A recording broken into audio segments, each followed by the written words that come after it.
سلام دوستان عزیز، باز هم با یک ویدیوی خوب در خدمت شما خوبان هستم. در این ویدیو به شما یاد خواهیم داد که چگونه آدرس کانال یوتیوب و یا کاستم URL لینک خود را به اسم خود کانال بسازید. اگر شما در این چینل جدید هستید، چینل را حتما لایک و سبسکرایب کنید.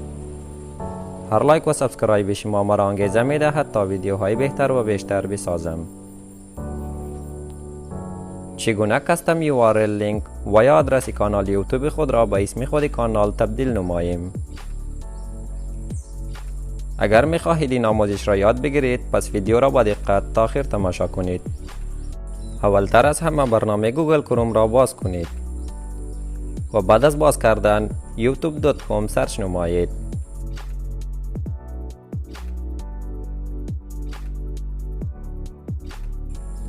حالا به سمت راست علامت 3 نقطه را باز کرده گزینه دسکتاپ سایت را تیک کنید. قسمی که میبینید صفحه یوتیوب شما به شکل صفحه دسکتاپ باز شده است.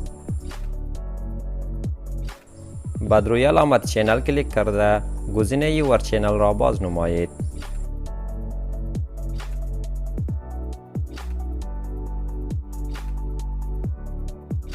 خب یک بار اینجا کلیک کرده کاستم URL لینک و یا آدرس کانال فعلی خود را میبینیم که آن همین گونه است، اصلا قابل یادداشت و بی‌معنی می باشد.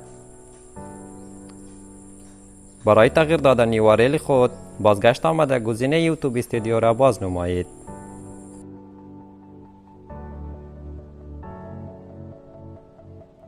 بعد از باز نمودن گزینه تنظیمات را باز کنید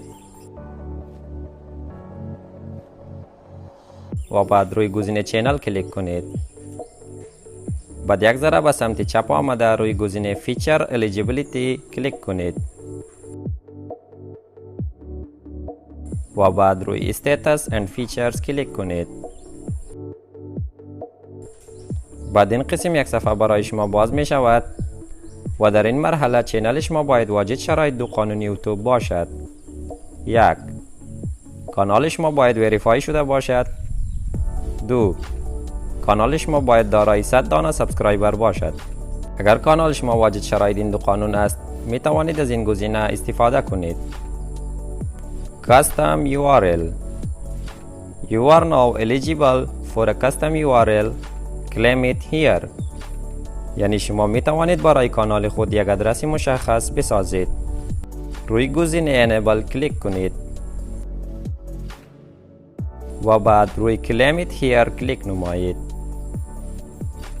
قسمی که می بینید اینجا URL لینک ما ساخته شده است. youtube.com/c/latest-info-tech. حالا یوتیوب از شما میپرسد آیا شما از این URL راضی هستید؟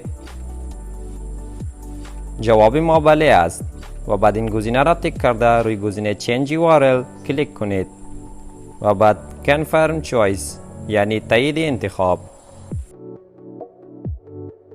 دوستان عزیز، URL ما آماده است. یک بار رفته چک می نماییم و بعد طریقه استفاده این URL را برای شما یاد خواهیم داد. با صفحه جدید گوگل کروم رفته همان URL لینک را که ساخته بودیم سرچ کنید. youtube.com/c/latest-info-tech.